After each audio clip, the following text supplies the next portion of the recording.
Fala, galera. Então, eu já gravei esse vídeo aqui três ou quatro vezes.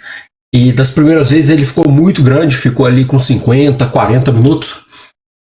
E aí eu decidi gravar de novo. E agora da última vez ficou no tempo ideal, mas o vídeo ficou travando. Então, pedi mais uma vez, deixa o like aí pra gente que ajuda demais. Compartilha, ativa o sininho para estar apoiando o canal aí, porque ajuda bastante a gente. Agora, a apresentação dos jogadores aqui, né? Acredito que seja importante. A gente tem aqui de brancas o Cariaquim. Né? O Cariaquim eu acredito que dispensa apresentações. É um fortíssimo jogador de 2.700. Chegou a jogar o campeonato mundial contra o Magnus Carlsen. Perdeu por muito pouco. Ainda teve várias partidas de Ruy Lopes. Vou ver se eu consigo trazer aqui para o canal essas partidas. E temos aqui o Ernesto. Ele também é um jogador fortíssimo, de 2.680, quase 2.700 aí. Tirei esse rating aqui no Chessbase, que é a base de dados que eu uso para achar as partidas modelos aqui para vocês. Então, são jogadores extremamente fortes, né? Aqui na abertura aqui, a minha boca até já secou. No vídeo passado, o jogador que estava jogando contra o Fischer aqui de brancas, que foi o nosso jogador modelo da partida passada, ele joga Bispo B7, né? E como chega a mencionar, existe um problema aqui na casa de F5, né? A gente precisa controlar com G6, mas o Fischer ele acaba passando o cavalo lá para F5 e consegue uns temas táticos na posição, né? Acaba vencendo a partida por falta desse bispo aqui controlando a casa de F5.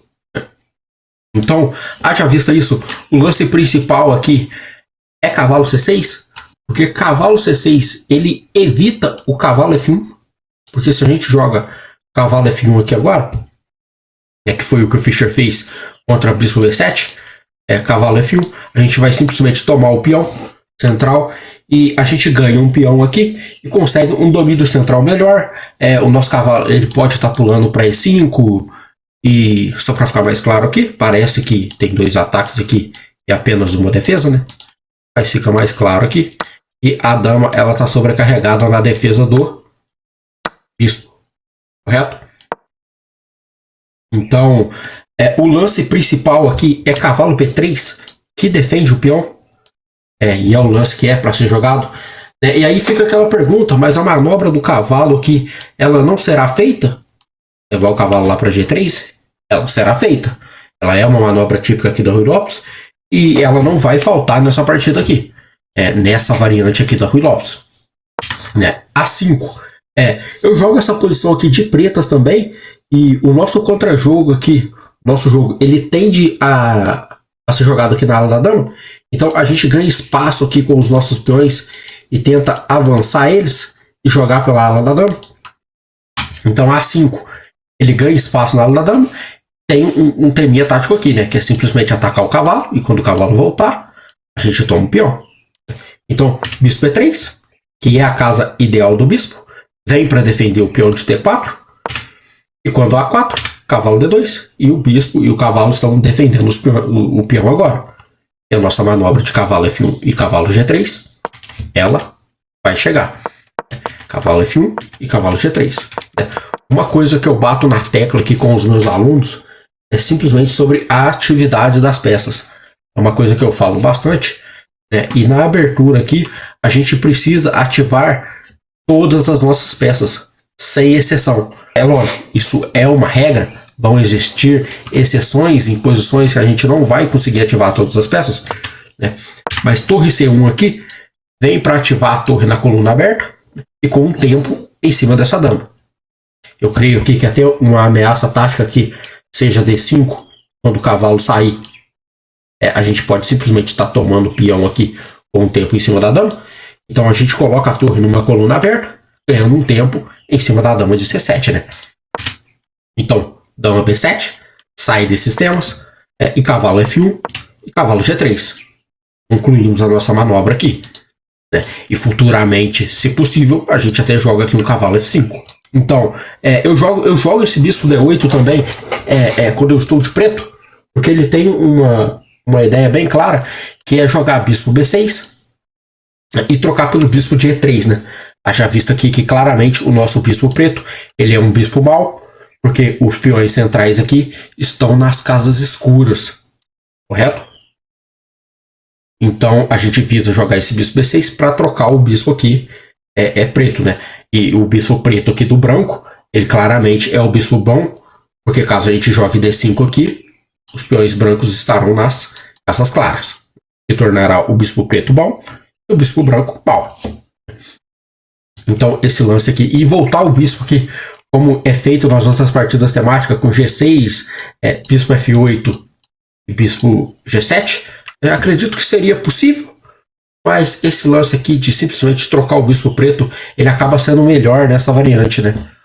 Até porque G6 aqui, a gente pode estar tomando um bispo G5, e aí o bispo não sai, porque o cavalo está no ar, e tudo mais. Se a gente tira o cavalo e troca o bispo preto, a gente vai ter problemas nas casas escuras, tudo mais. Então esse é um plano que eu acabo jogando.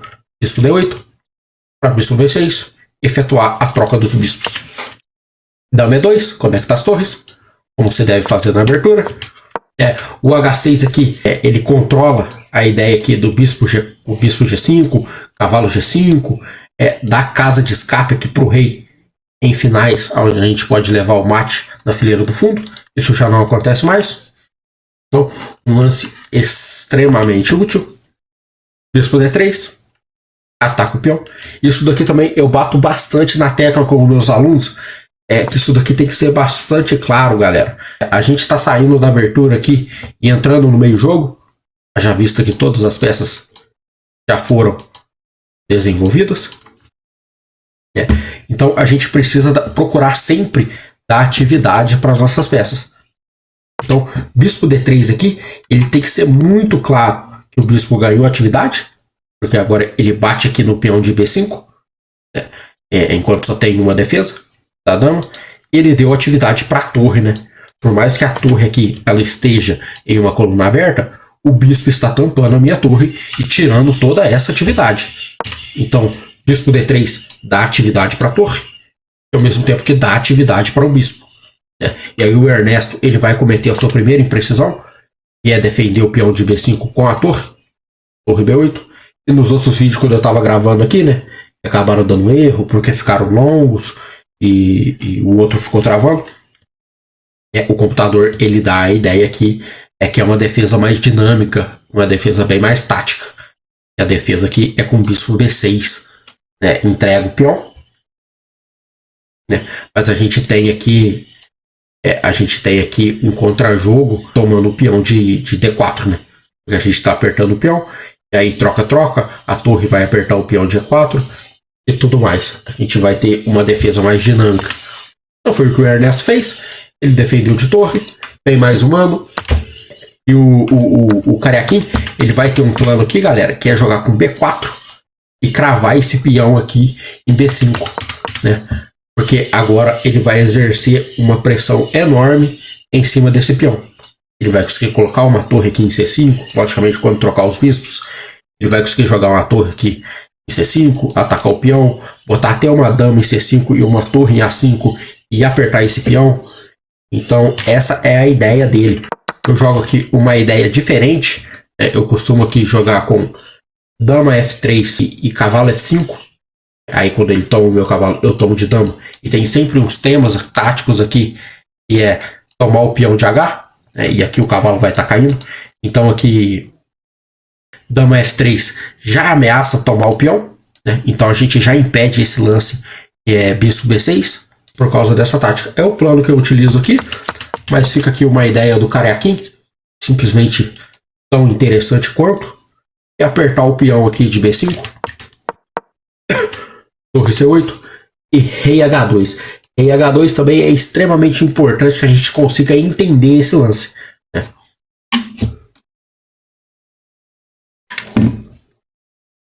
O negócio aqui é o seguinte, galera.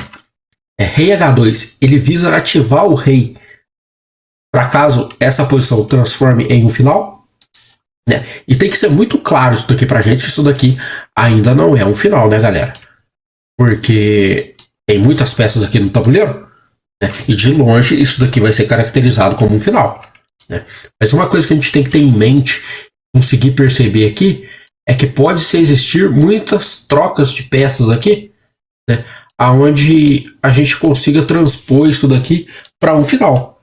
E caso chegue em um final, o rei H2 ele já está pulando aqui para G3 e ele se torna um rei muito mais ativo do que o rei do adversário, né? E em um final vale toda a diferença um tempo. Um tempo que o meu rei chega no centro primeiro do que o seu faz com que eu ganhe o final. Então rei H2 aqui ativa o rei, né? Visando já, prestando bastante atenção nessas trocas, né? Então, bispo E6, o Karyakin ele troca as torres, torre C1, de novo, isso aqui também eu bato bastante com meus alunos.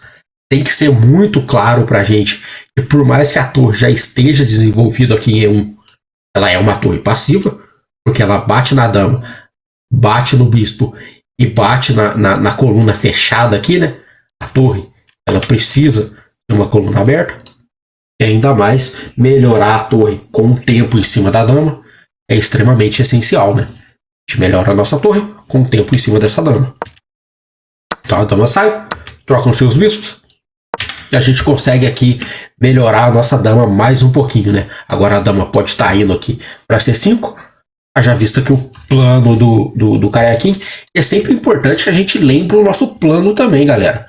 O plano do Karyakin aqui, ele é bastante claro, é atacar o peão de B5, né? Então a dama, ela tá podendo vir aqui para C5 e começar a apertar mais esse peão. Logicamente não agora, porque o bispo tá tocado aqui pela dama, né?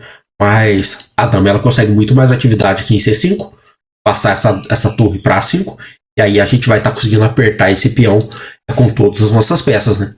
Faltando apenas o cavalo, também pode ser manobrado aqui para C3 e estará atacando o peão também. Dama B8, né? Dama B8 defende o peão de B5 e defende o peão de E5, porque um lance aqui, como dama C5, estaria atacando o peão de B e o peão de E. Então a dama, ela já consolida aqui, defendendo os dois peões. Dama C5, vem para apertar os dois peões. Bispo D7, torre A1, torre C6 ganha atividade aqui para a torre em cima da dama. A dama volta. Torre D6, cavalo E2, de novo podendo até mesmo ir lá apertar o peão. E isso daqui também é uma coisa que a gente presta bastante atenção, que é uma casa crítica, que é a casa de F5 para o nosso cavalo. O cavalo pode estar indo para lá, né? E o bispo é a peça que costuma controlar essa casa de F5. Então, toda vez que o nosso adversário ele tirar esse controle da casa de F5, é importante que a gente preste bastante atenção nisso. Porque, se possível, a gente vai manobrar o cavalo para lá. Aqui, o Karyakin, ele consolida o peão de E4. Agora, esse peão jamais poderá ser atacado, né? A menos que ele faça algum plano aqui pro F5, que parece muito absurdo. Cavalo D7. Torre A5, toca o peão. De novo, a gente vai estar podendo botar a dama ali em C5. Claramente não agora, porque o bispo está atacado. Torre D4, que ataca o peão. E tem uma armadilha aqui, né? Pô, entregou a torre? Claramente que não, né? Se o peão tomar, é cheque e cai a nossa dama. Então o Karyakin, ele tira a dama para D2, defende o peão e ameaça tomar a torre. Torre volta. E cavalo G3 para cavalo F5. E o nosso cavalo, ele vai chegar lá, né? Até importante aqui que a gente jogasse um lance aqui como G6, né? Que controla o cavalo. Já visto que a gente não pode tomar o peão lá, porque o nosso bispo está caindo. Mas, de novo, é sempre muito difícil. É uma coisa que eu trabalho com os meus alunos também, é a questão do roque perfeito e o roque imperfeito. É que a gente sempre precisa aqui de uma peça menor para defender o nosso roque. Eu acredito que seja nisso que o Ernesto estava pensando. Ele precisa levar uma peça aqui para defender o rei dele, né? Ele precisa de uma peça menor para ajudar na defesa do roque, né? Já visto que a gente pode estar passando as nossas peças aqui para cima do rei dele, né? Mas era um lance preciso, né? Um lance aqui como G6. Um lance aqui como G6 controlaria os saltos do cavalo para F5. mas dama C3. De novo, G6 aqui, acredito que fosse o lance controlando os saltos do cavalo, mas teria algumas cravadas aqui, né? Eu poderia estar cravando o bispo, aí teria defesa com dama B7, aí dama 3, poderia estar entrando na sétima.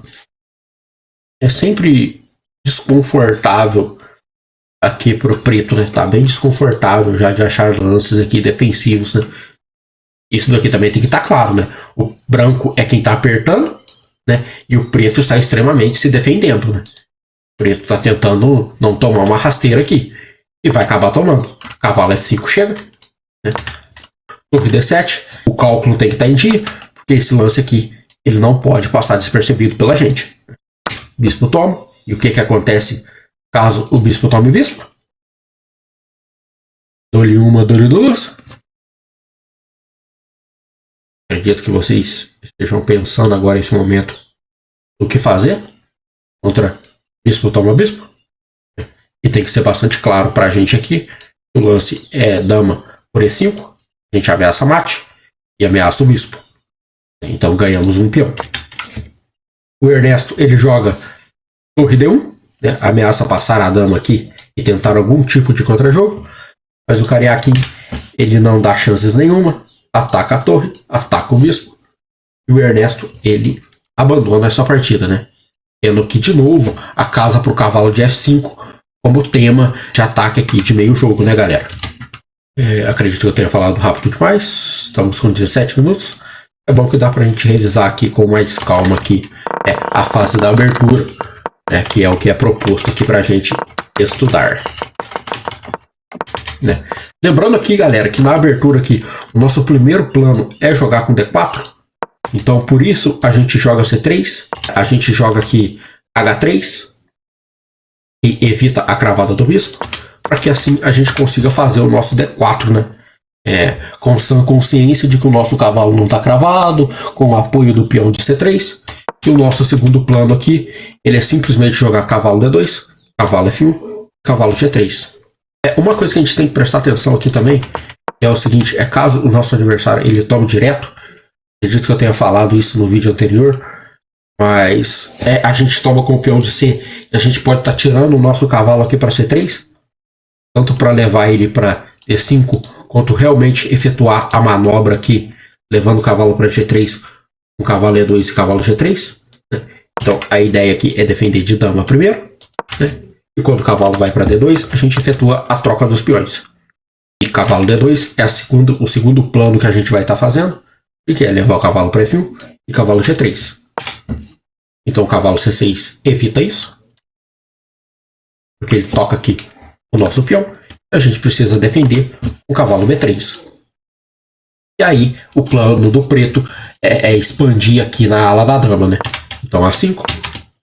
O bispo E3 desenvolve o bispo, defende o peão e bota o bispo na casa ideal para ele. E aí a gente conclui aqui a nossa manobra de cavalo F1 para cavalo G3, ativando a torre em cima da dama. Ganha um tempo aqui primeiro em cima da dama. Quando a dama sai, a gente conclui a nossa manobra.